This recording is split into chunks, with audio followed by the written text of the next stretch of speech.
Hey guys, Teach over here, got a video today. Right, so we're going to be looking at a couple of Mermail replays, and I remember the one that I played the other day, which was Mermails against Fire Kings. It was a very interesting little game actually, but let's have a little delve into it. It's actually back and forth. I managed to basically stop him from summoning Garunix, and I don't think Garunix just came onto the field, so let's have a look-see.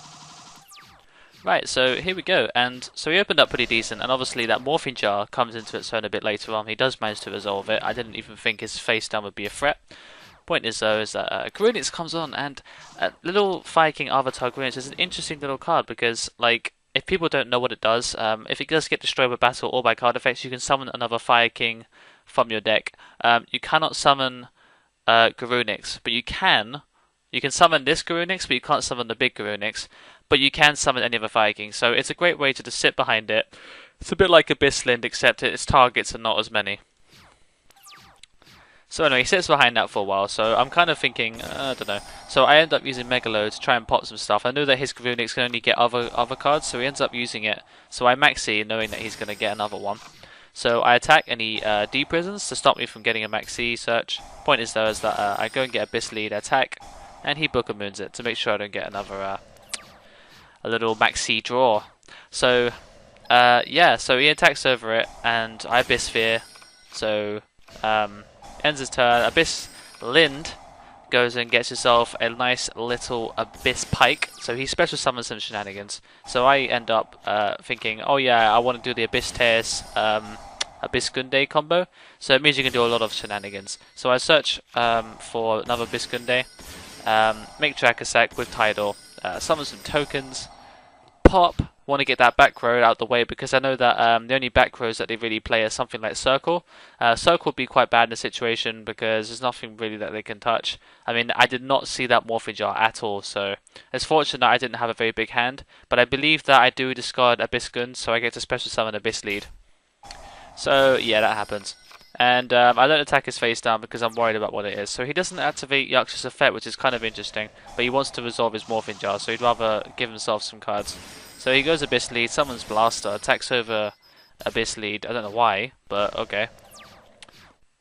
Drakasak, I MST and then he activates compulsory. Realistically, I made a big misplay there because I should have used Drakasak's effect first. You know, you tribute itself to destroy something because it's pretty much useless by that point. I could just use it to attack, but you know, there was other cards like Mirror Force that I was worried about. So he got rid of Drakasak because he knew that it was going to be a problem because of Mirror Force. He couldn't use it. So I managed to kill his stuff and I put some presents on the field. And I do use Dragoons to search, which is nice. So I go and fetch myself a Deep Sea Diva. So I thought if I need to, I can make Armored Kappa, which I do eventually make in this game. So yeah, so kill his Morphing Jar pretty nicely there. So he ends up searching some shenanigans, and Bahamut Shark into Abyss Trite. I knew I couldn't set the Abyss Sphere because I do have Abyss Lind on the field, so it'd be kind of a waste if it gets MST'd. So he draws Night Beam, so it's very fortunate that I don't set it, and I knew that Sacred Phoenix of Nephis was going to come on the field as well. So he's got a Rekindling, which he draws into the Rekindling very shortly. So at this point, I'm thinking, like, he's got a pretty formidable setup, and I know that he has enough fuel in his grave to basically make Blaster multiple times. He's got two Fire Kings, but he's also got this and this, so he can come up with another Blaster if he needs to. And I have no real way to get over it, and if I destroy it, it's just a waste of resources. So I think, what's the best way for me to get rid of it? And I realised that it's probably going to be something like, so I use it to destroy the Blaster, yeah.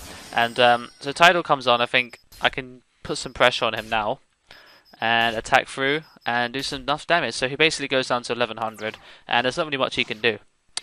And he Rekindlings, which is a very cool little top deck, isn't it? I mean, come on, of all the cards he could have drawn, you know, it's just my luck that I have a 5-card field, and he ends up topping the Rekindling. Fortunately, I do have the Max C, so he's forced into giving me multiple cards, so he knew by this point he was so many cards down. So he summons Blaster and tries to attack over as many things as possible. Kind of pointless, really. So I get Abyss Tears because I know that he can't get over it. I'm wondering what he's going to make with these. I was thinking, what could he possibly do? He could possibly go and get a Fire King Tiger King, Fire Fist Tiger King, and get himself a Tenki. But the only thing else I can imagine is Ouroboros, or he could go Direwolf or something like that. So Direwolf is a pretty good option, but I do manage to pop his used infantry from Kappa's effect to pop his Yaksha, because he could have made Direwolf and then targeted Barong, pop something, give himself a search, which is something I don't really want it to happen. Point is though, is that I'm pretty much too far ahead in cards by this point, so I kill Abyss Lead. I was only wanted Abyss Lead so I could rip the last card out of his hand, but he ends up setting it, which is a Night Beam, so can't really care for it. Point is though, is that Armor Kappa gains 1000 defense to make sure that it doesn't die very easily. And Big Eye comes in the field, takes his monster. I was going to attack for game with all of them because I knew that his back row, considering what was in his graveyard, wasn't really. There was nothing left, any traps really left in his deck that he could be using.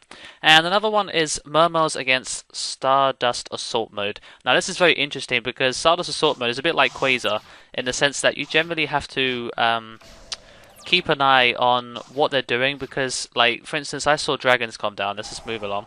Dragons come down, and I'm thinking, okay, so it's kind of a dragon-y deck. Maybe it's a bit bad because he's playing Brandy stock, so I know it's not your conventional dragons. Point is, though, is that he summons Stardust thinking, you know, you wouldn't make Crimson Blade unless you've got a monster to kill with it. So I thought by this point, if he was a good player or not, I couldn't tell. So I was just playing the normal way I do. So I tried to make sure I'd bait out, because realistically, I don't care if infantry goes to the grave. I just wanted to get that search of Pike. So I've got the Pike on the field, and I end up doing Thetcg.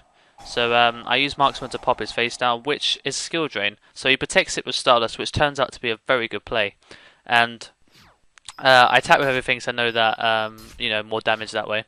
So I end up making Abyss Dweller, thinking I could do that, but he skill drains, and this is when I was like, oh god. So he skill drains with Stardust, and he can negate. You know, Stardust can dodge skill drain. So that's kind of a pain in the ass, but okay. Right, so the Stardust comes back, and at this point I'm like, okay, I've got 5 cards in hand, he's got 3, but he could amass something that I'm not ready for. So he ends up doing Tidal, and he summons Guard, attacks over the Abyss Dweller, and I'm like, oh god, okay. So he attacks to give me some damage, and then he makes another Stardust, and by this point, and then when I saw the Tenki come down, I realized exactly what he was playing. It took 4 turns, but I finally realized that I've just put myself in a very bad situation. So ends up getting Assault Beast and setting Stardust Assault Mode, or you know, Assault Mode Activate, or whatever it's called. So he ends up starting I start my turn having to face down an Assault Mode and a Stardust Dragon, and I have to get rid of this and everything else. Point is though, is that he's at 3700, and with this hand, I managed to just about come out with the win. But this is the kind of situation that I want to talk about where you have 6 cards in hand.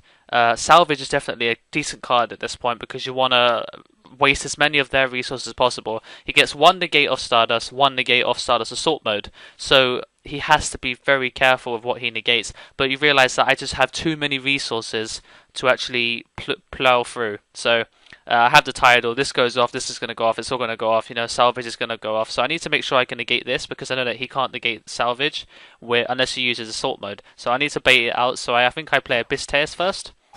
So I activate Abyss Tears, and if infantry, Chainlink 1, this is Chainlink 2, and then he gets a chance to activate. So he activates Stardust Assault Mode in response to Abyss Tears.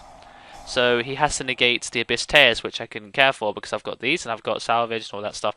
So Skill Drain's going to die, which is great.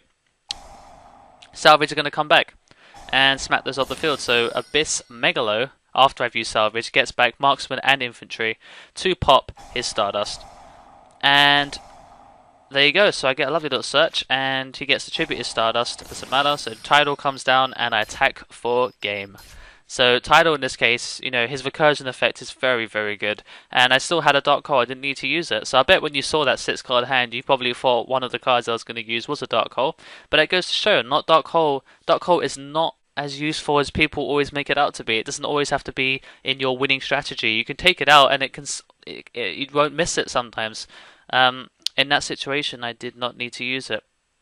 And that's that. So I hope you guys enjoyed these couple of replays. And I want to do some more of them. And hopefully be other decks rather than Mermails. But it's just because Mermails is my deck of choice at the moment.